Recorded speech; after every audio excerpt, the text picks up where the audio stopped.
শুরুতেই আমরা এই সময়ের একটি মিরাকল ফুড নিয়ে আলোচনা করব, সেটি হচ্ছে বিট। এটি অ্যাকচুয়াল নাম হচ্ছে বিটরুট, কিন্তু সাধারণে এটি বিট নামে পরিচিত। বিট প্রধানত তিন ধরনের: সাদা বিট, হলুদ রঙের বিট এবং গাঢ় লাল রঙের। প্রধানত এই তিনটি বিটই বিশ্বজুড়ে অ্যাভেলেবল। তবে আমাদের দেশে যে বিটটি অ্যাভেলেবল সেটি হচ্ছে এই লাল বিট। বিটকে বলা হচ্ছে মিরাকল ফুড। কি আছে বিটে যার জন্য বিটকে বলা হচ্ছে মিরাকল ফুড? বিজ্ঞানীরা বলছেন বিটে আছে একটি অত্যন্ত শক্তিশালী অ্যান্টি ক্যান্সার এজেন্ট বিটা সায়ানিন, যা ক্যান্সার প্রতিরোধ করে, বিশেষ করে bladder cancer, urinary bladder cancer প্রতিরোধ করে। বিটের সবচেয়ে গুরুত্বপূর্ণ উপাদানের নাম হচ্ছে নাইট্রেটস। নাইট্রেটস বিটের মধ্যে থাকে। আপনি যখন এটি খেলেন, এই নাইট্রেটস শরীরে যাওয়ার পর নাইট্রিক অক্সাইডে রূপান্তরিত হয় এবং এই নাইট্রিক অক্সাইডই হচ্ছে বলা হচ্ছে মিরাকল মলিকুল। এখন পর্যন্ত নাইট্রিক অক্সাইড নিয়ে কমপক্ষে 10,000 গবেষণা হয়েছে এবং প্রত্যেকটি গবেষণার রেজাল্ট হচ্ছে যে এটি একটা মিরাকল মলিকুল আপনার শরীরের জন্য, আপনার সুস্থতার জন্য। কেন? আপনি যখন বিট খাচ্ছেন, এই নাইট্রেটস, বিটের মধ্যে থাকে যে নাইট্রেটস, এটি শরীরে যে নাইট্রিক অক্সাইডে রূপান্তরিত হলো। এই নাইট্রিক অক্সাইড কী করবে? আমাদের রক্তনালীর ভেতরে, যেমন আমাদের হাড়ের ভিতরে, হাড়ের যে বাইরে অনেক লম্বা লম্বা মাংসপেশি আছে, এটা আমরা দেখতে পাই, বুঝতে পারি, এক্সারসাইজ করলে ফুলে ওঠে। সেরকম আমাদের রক্তনালীর ভেতরের গায়ে মাঝখানে খুব ছোট্ট ছোট্ট মাংসপেশির একটা লেয়ার আছে এবং এগুলোকে বলা হয় স্মুথ মাসল। আপনি যখন বিট খাচ্ছেন, শরীরে যাওয়ার পর এই নাইট্রিক অক্সাইড এই স্মুথ মাসলগুলো নানান কারণে শক্ত হয়ে গেছিল। কী কী কারণে শক্ত হতে পারে? আপনি যদি টেনশন করেন, দিনের পর দিন, রাতের পর রাত যদি আপনি টেনশন করেন, তাহলে তা শক্ত হতে পারে, একদম খিঁচে ধরে থাকতে পারে। যদি আপনি প্রচুর তৈলাক্ত চর্বিযুক্ত ভাজা ফোড়া খাবার খান, বিরিয়ানি, কাচ্চি, নানা রকম ভাজা ফোড়া খাবার খান, এই ভাজা ফোড়া এবং তৈলাক্ত খাবার, এই খাবারগুলো এই মাংসপেশিকে শক্ত করতে পারে। যখন এই মাংসপেশিগুলো শক্ত হবে, তখন এই রক্তনালী, এটি একটা নরম পাইপের মতো, ফ্লেক্সিবল।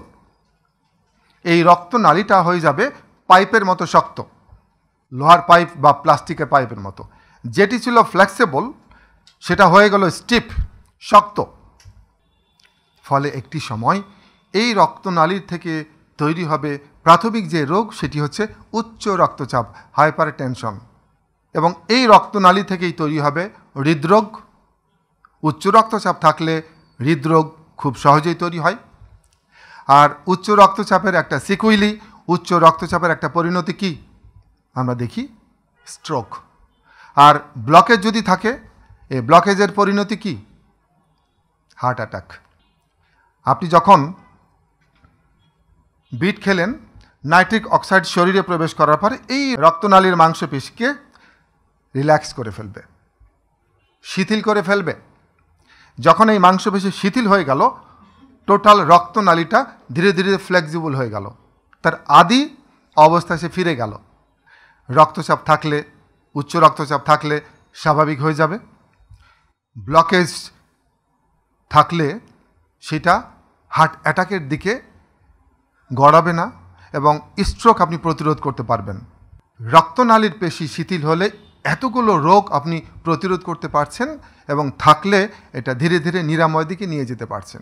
নট অনলি দ্যাট, আপনি যখন নিয়মিত বিট খাবেন, বিটের এই নাইট্রিক অক্সাইড রক্তনালীর এই পেশিগুলোর ভিতরে অক্সিজেন সরবরাহ বাড়িয়ে দেবে।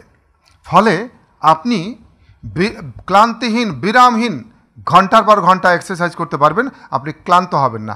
জোরে জোরে হাঁটেন অথবা জগিং করেন অথবা যোগা করেন, আপনি ক্লান্তিহীন ব্যায়াম করতে পারবেন। বিটে একটি অত্যন্ত গুরুত্বপূর্ণ এসেনশিয়াল অ্যামিনো অ্যাসিড আছে, তার নাম হচ্ছে গ্লুটামিন। এবং এই গ্লুটামিন পরিপাকতন্ত্রের ফিটনেস বাড়ায়। এবং এই সময়ের একটি গুরুত্বপূর্ণ আবিষ্কার হচ্ছে পেট ফিট তো মাথা ফিট। কারণ আপনার পরিপাকতন্ত্রের মধ্যে অবস্থান করছে আপনার ইমিউন সিস্টেমের 70% কম্পোনেন্ট, এবং মস্তিষ্কের বাইরে একমাত্র নার্ভাস সিস্টেম অবস্থান করে আপনার পরিপাকতন্ত্রে। অর্থাৎ পরিপাকতন্ত্রের ফাংশন ভেরি ভেরি ইম্পর্ট্যান্ট। এবং এই পরিপাকতন্ত্রের ফাংশন, পরিপাকতন্ত্রের কাজ খুব সুন্দরভাবে পরিচালনা করতে সাহায্য করে এই গ্লুটামিন। বিটে আছে প্রচুর ফাইবার বা আঁশ, এবং এই আঁশ আপনার পরিপাকতন্ত্রের ফিটনেস বাড়ায়। আমরা জানি যে পরিপাকতন্ত্রের ভেতরে কোটি কোটি অণুজীব আছে। এটি হচ্ছে দুই ধরনের, একগুলো হচ্ছে উপকারী আর একগুলো হচ্ছে ক্ষতিকর। উপকারী অণুজীবগুলো যখন সংখ্যায় বেশি থাকবে, ক্ষতিকরগুলো যখন সংখ্যায় কম থাকবে, আপনি সুস্থ থাকবেন।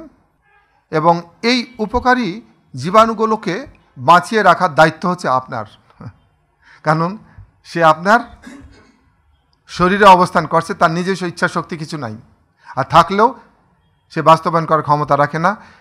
এই পেটের ভিতরে, পরিপাকতন্ত্রের ভিতরে যে অণুজীবগুলো আছে, উপকারী অণুজীবগুলো, এগুলোকে বলে প্রোবায়োটিক্স। এবং এগুলোর জন্য নিয়মিত খাবার পাঠাতে হবে, এবং এই নিয়মিত খাবারগুলোর নামই হচ্ছে প্রিবায়োটিক্স।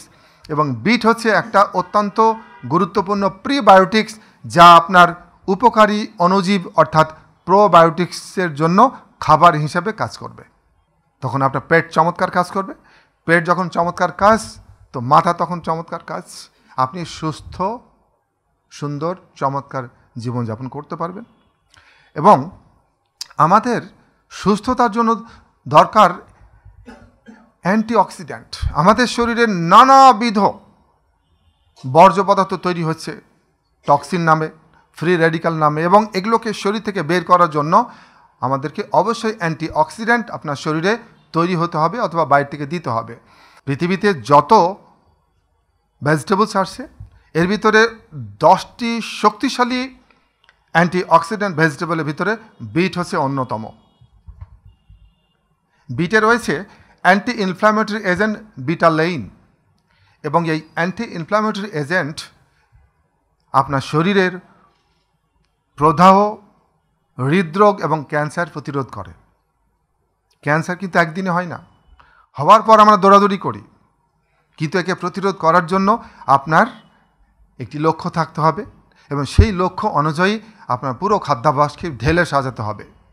এবং আপনি যখন বিট খাচ্ছেন, মানে আপনি বিটালেন খাচ্ছেন, এবং বিটালেন ক্যান্সার প্রতিরোধ করবে। বিট আপনি কিভাবে খাবেন? অন্তত 4 ভাবে আপনি বিট খেতে পারেন। 1, এটিকে আপনি জুস হিসাবে তৈরি করে খেতে পারেন। 2, এটাকে আপনি সালাদ হিসাবে জাস্ট উপরের খোসাটা কেটে নিয়ে পিস পিস করে অন্যান্য আইটেমের সাথে মিলিয়ে সালাদ তৈরি করে আপনি খেতে পারেন। 3 নম্বর হচ্ছে আপনি রোস্টেড করে এটি খেতে পারেন। এবং 4 নম্বর হচ্ছে স্যুপ। তবে বিজ্ঞানীরা বলছেন যে সবচেয়ে সহজ এবং সবচেয়ে ইফেক্টিভ ফর্ম হচ্ছে জুস। কারণ বিট কিন্তু খেতে খুব একটা টেস্টি না, কিন্তু আপনি যখন জুস হিসাবে খাবেন, আপনার জন্য এটা প্যালেটেবল হবে এবং ঝপ করে খেয়ে ফেলা যায়। কারণ সালাদ হলেতে চিবিয়ে চিবিয়ে খেতে হবে, 2-3 দিন খাওয়ার পর মনে হবে যে থাক, পরের দিন খাবো। তো কিভাবে জুস তৈরি করবেন? প্রথমে বিট নেন, এটাকে সুন্দর করে ভালো করে ধোবার পর উপরের যে কাভার, যে খোসাটা ছিলে ফেলেন। ছিলে ফেলে এটাকে ব্লেন্ডারে নেন। ব্লেন্ডারে কিছু পানি নেন এবং সেই বিটের টুকরোগুলো নেন, ব্লেন্ড করেন। ব্যাস, ছাঁকাছাঁকির দরকার নাই, চিকনভাবে মানে ফাইন করে ব্লেন্ড করেন। যত কম ছাঁকবেন তত সব ধরনের উপাদান, বিশেষ করে ফাইবারগুলো আপনার চলে গেল। ব্যাস, প্রতিদিন 1 গ্লাস বিট খান, দিনের যে কোনো সময়, সকাল 10টায় হোক, 11টায় হোক, দুপুরে হোক, বিকেলে হোক, সন্ধ্যায় হোক। পৃথিবীর অন্যতম শ্রেষ্ঠ পানীয়টা আপনি খেয়ে ফেললেন। আপনি উচ্চ রক্তচাপ, হৃদরোগ, স্ট্রোক এবং হার্ট অ্যাটাক এমনকি হার্ট ফেইলিওর আপনি প্রতিরোধ করতে পারবেন। আমরা একটা কথা পরিষ্কার করে বলতে চাই যে সুস্থতা মানুষকে অর্জন করতে হয়। কোনো মানুষ কোনো দিন অটোমেটিকলি সুস্থ থাকতে পারেন না যদি তিনি অর্জন করার প্রস্তুতি গ্রহণ না করেন। এবং সেই প্রস্তুতির ভিতরে একটি গুরুত্বপূর্ণ প্রস্তুতি হচ্ছে প্রত্যেক দিন 1 গ্লাস বিটের জুস খাওয়া।